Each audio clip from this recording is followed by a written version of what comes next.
Hi guys! Can you hear me? Okay, so welcome to With Love Asteria podcast. I've renamed the podcast and it's been a real while. I'm so excited to revive my podcast because I know I have so much I want to share and it's my way of being of service to the world and to my younger self as well, who started as like really hopeless and alone in a world many years ago. And this is also like a tribute to my past self, so it's kind of like um I believe that everyone's journey can be extremely healing to someone who is going through similar things in life. So if you are here, it is not coincidence. You're meant to be here. Welcome. Just grab a tea or a coffee or something that helps you to relax and just enjoy. And let's have a chit chat, okay? Let's have some girl talk. If you're a guy, it's okay as well. Come and chit chat. I'm just gonna go with the flow. I have a main topic in mind that has been in my heart for some time now. It's so close to my heart, and I might even cry because it's such a deep, uh, it's a very big, it's very big in my heart. It takes up so much space in my heart, and I've been recently healing myself even more when it comes to this part. So, as you can see in a title, it says healing my abandonment wound slash inner child. I'm not trying to be perfect right now. I may stutter a little bit and I may have but bear with me. I'm really rusty. Let's just have a candid conversation.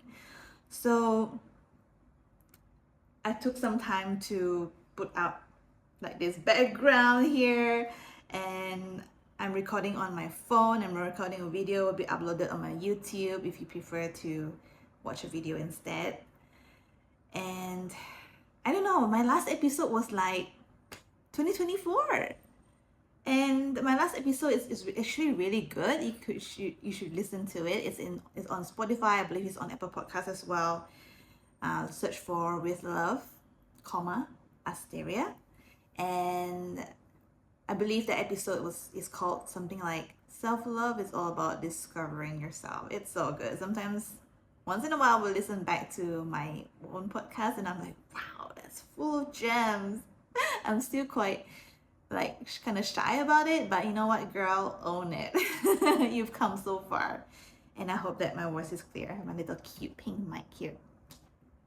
So anyway, the past few weeks, I hope you're not hearing the sound coming from outside. If you do, I apologize.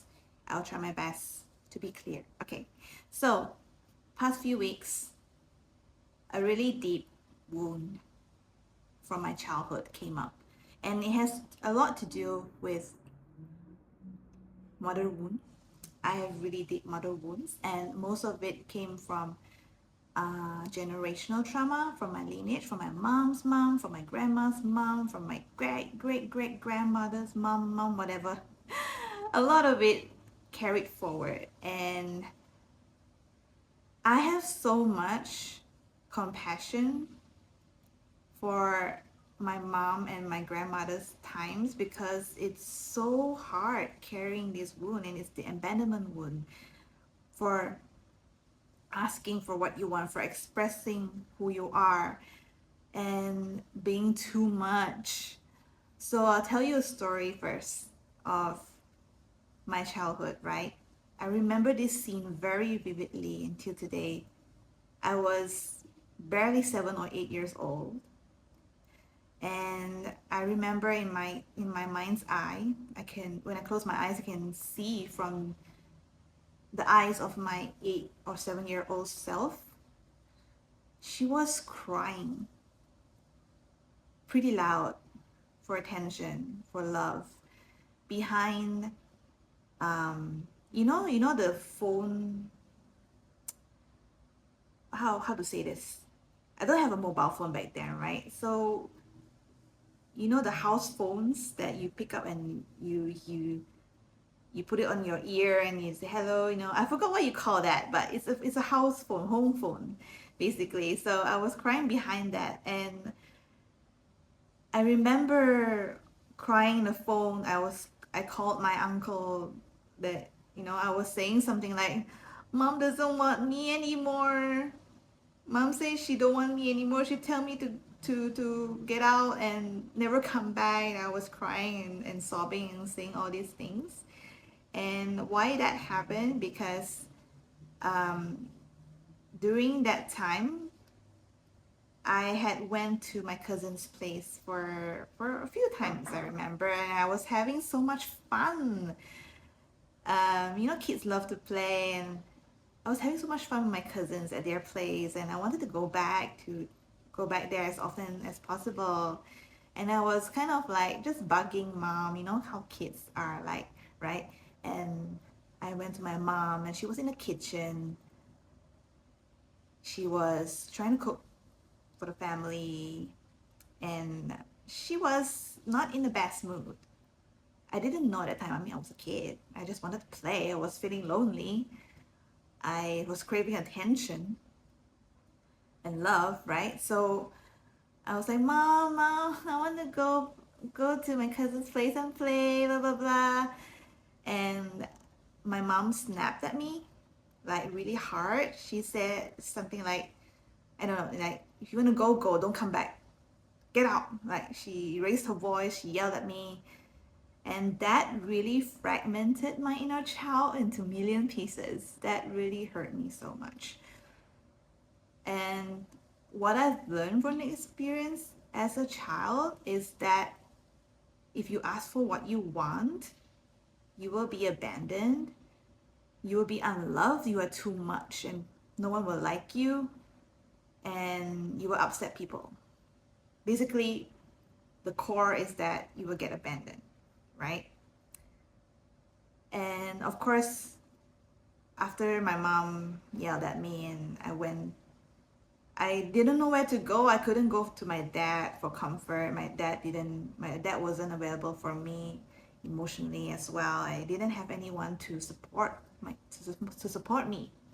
It was all too much to handle, all the emotions, all the fear, like, oh my god, my mom don't want me anymore. I'm going to be abandoned, unloved. What did I do? I'm such a shit. I'm a bad daughter. So I went to the phone and called I think I wanted to call my cousin, but my uncle picked up. And I was crying and sobbing. I tell him what happened. Oh, my mom doesn't want me anymore.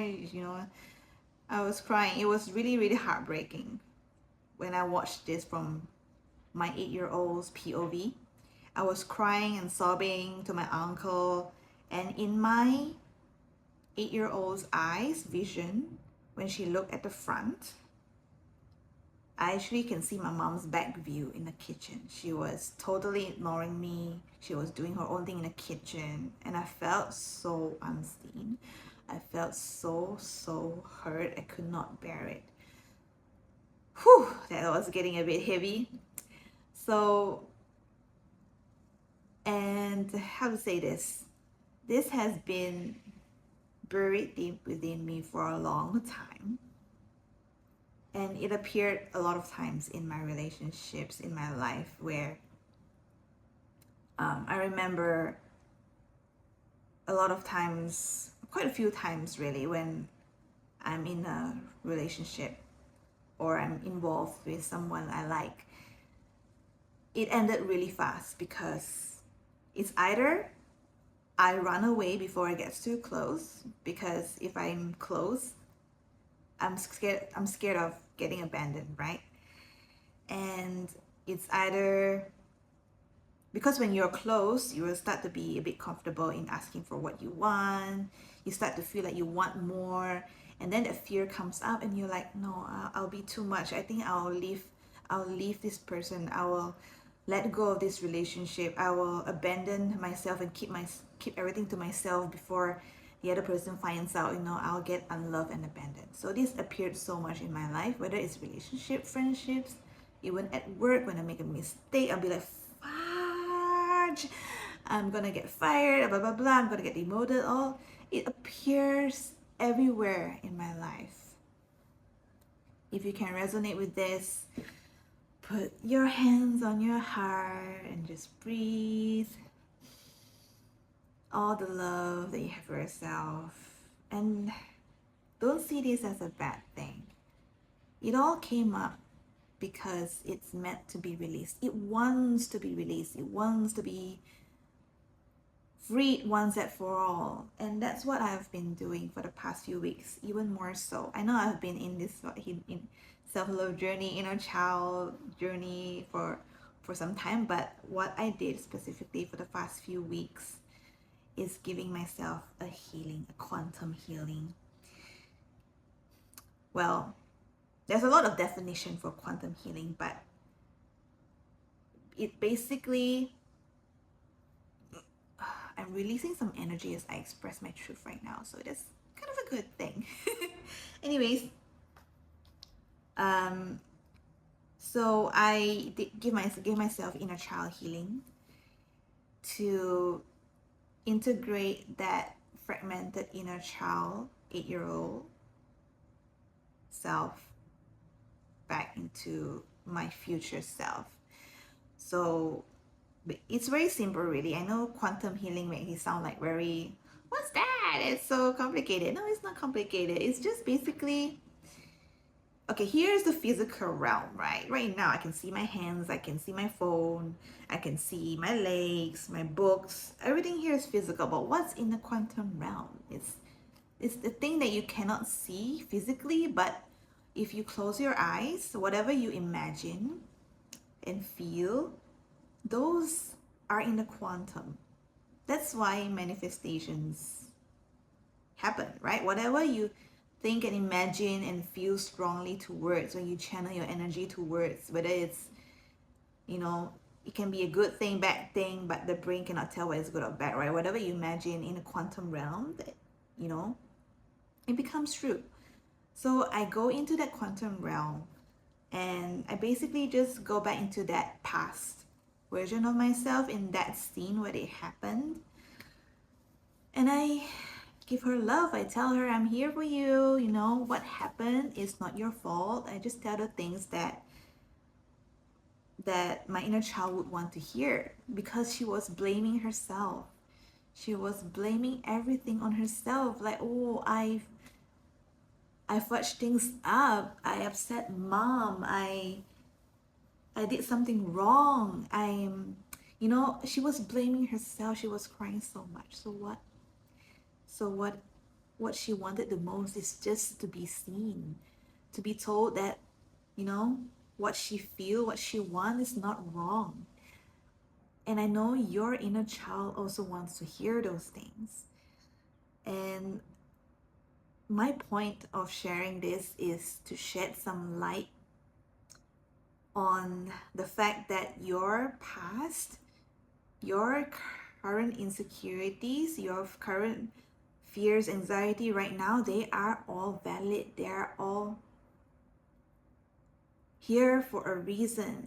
It's coming up. Things might come up a lot in the past few weeks because the solar flares, because the end of the snake year is coming, whatever that you resonate with. A lot of things are coming up for myself, for I know in collective, I know people around me, I know my friends are going through it, even if they don't realize it.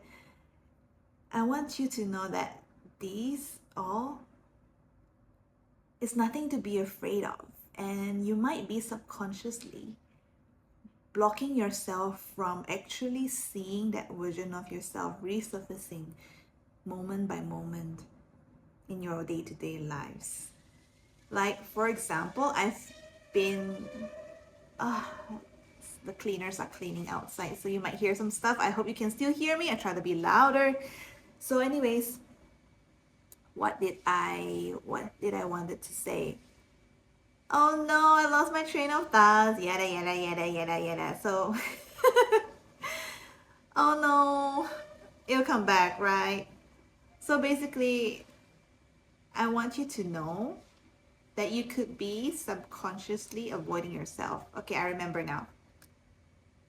in the past few weeks, I've been into freeze mode a lot of times, into freeze, sometimes fawn, sometimes fight or flight, but most of the time freeze, because all the pain, all the fear that is surfacing from this part of my inner child is coming back, because I've been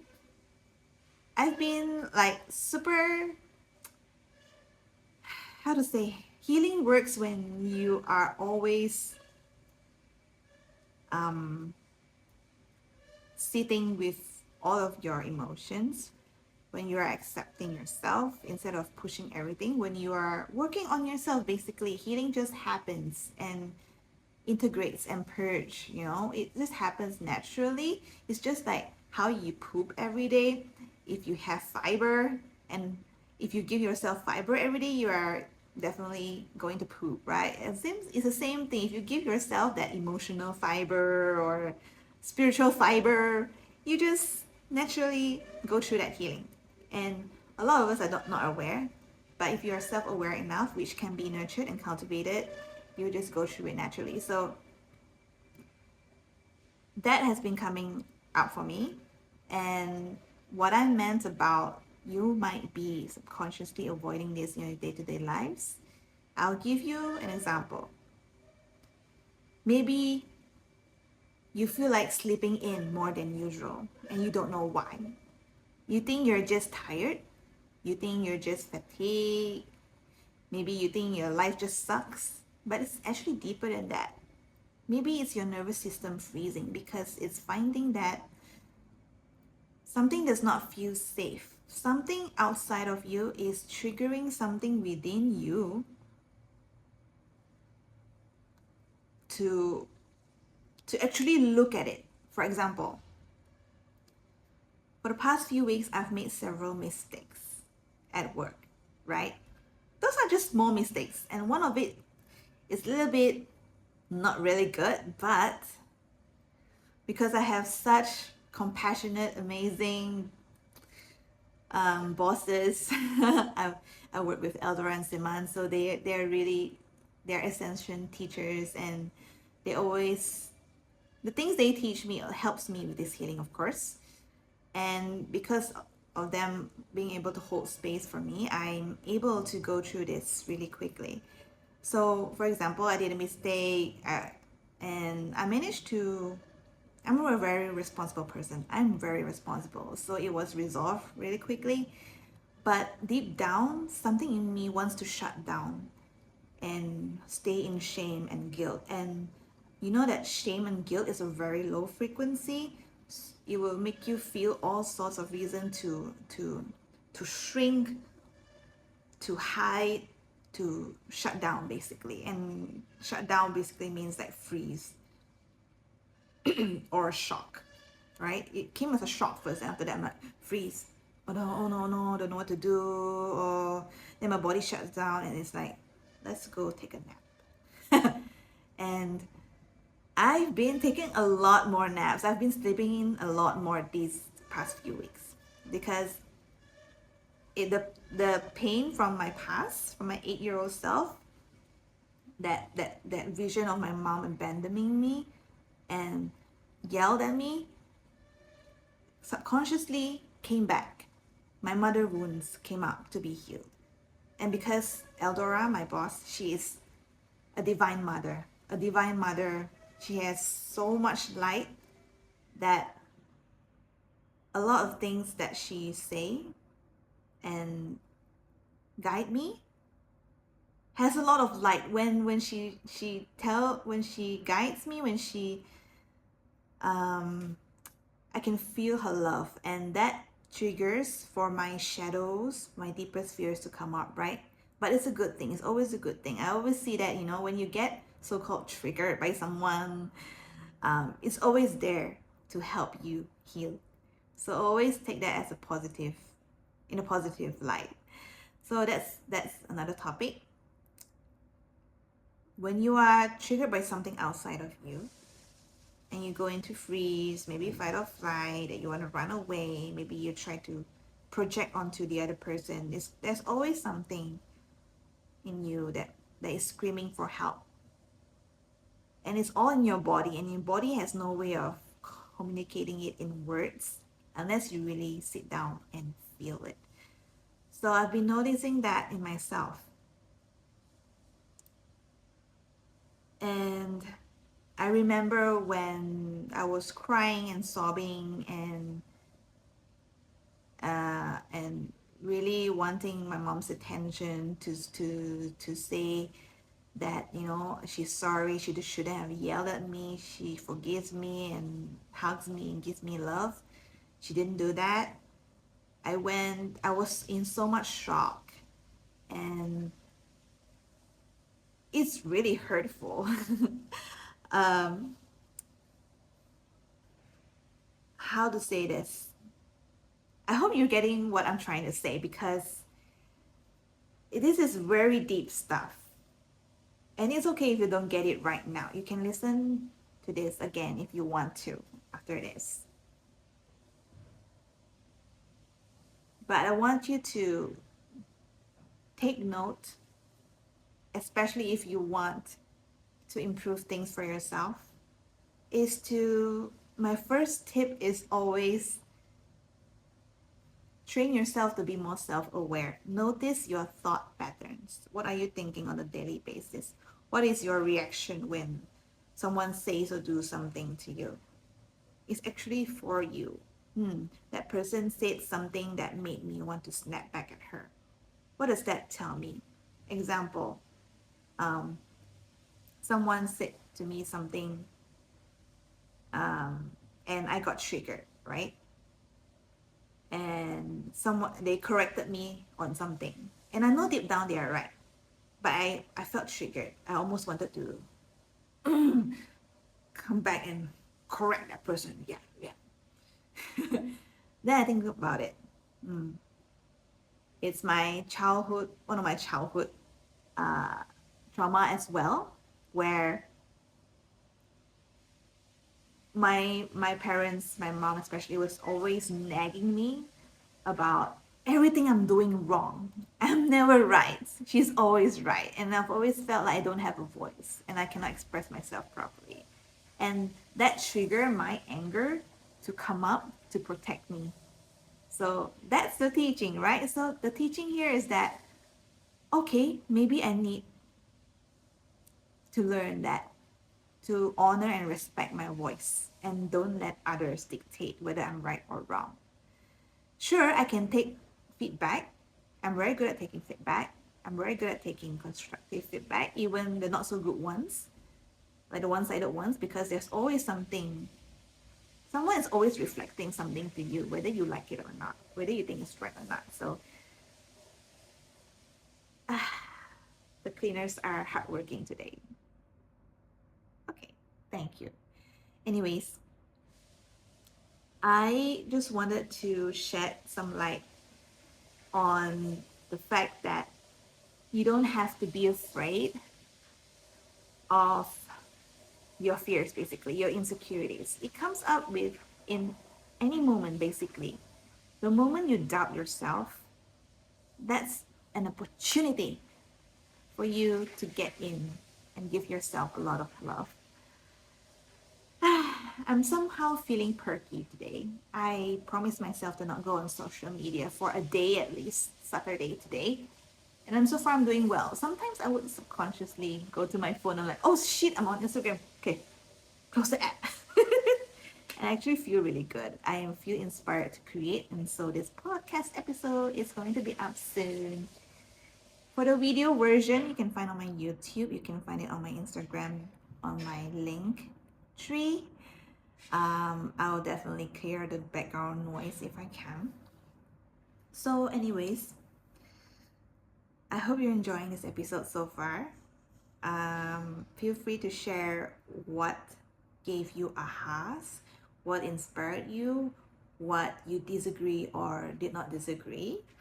And some of you, I don't know, and notice if you feel triggered by anything that I've said so far. Sometimes the trigger is very small. You might not notice that it's the trigger, but it is actually a trigger. You know, sometimes in the comments when I on social media, when people share something and they will say something like a hard disagree, it's just so one-sided, blah blah blah, you're only talking about this, you're not talking about that.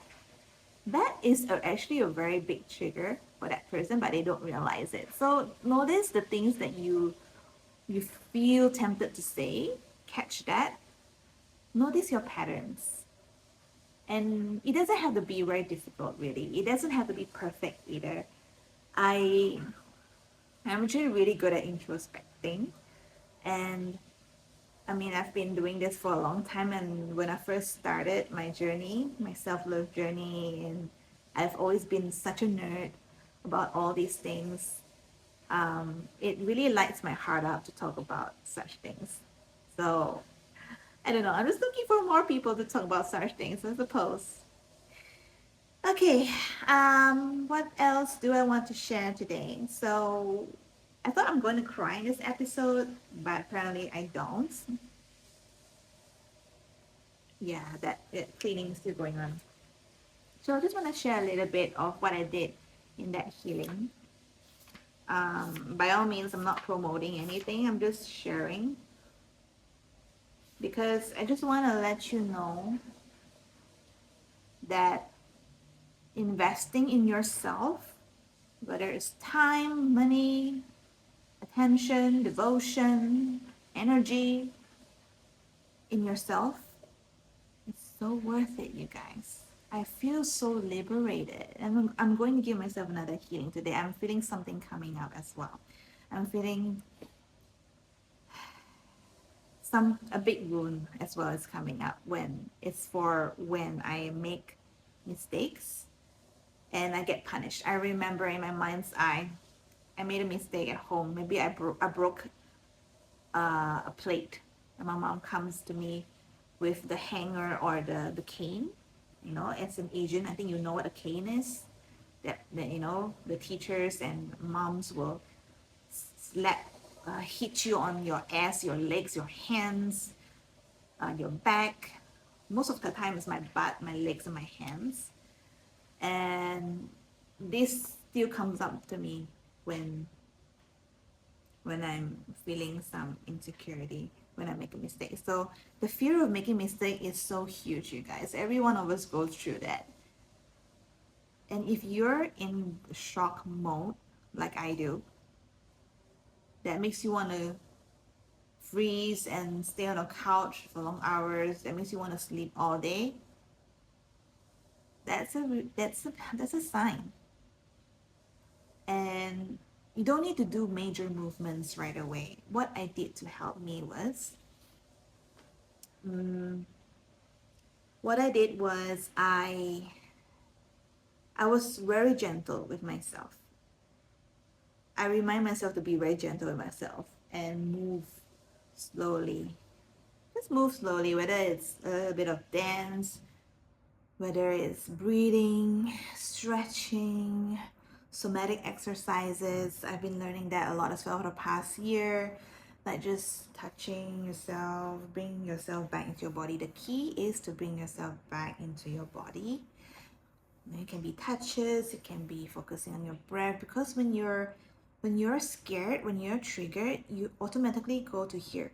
Because the thing about your brain, your head, is that it's always here to help you solve problems, but not everything needs to be solved right now. It just needs to be felt.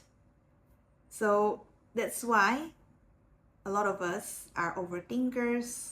A lot of us are overachievers, because we are constantly distracting ourselves from what's already coming up, what's already in front of you. You don't see it because it's a way of you protecting yourself from facing a painful past.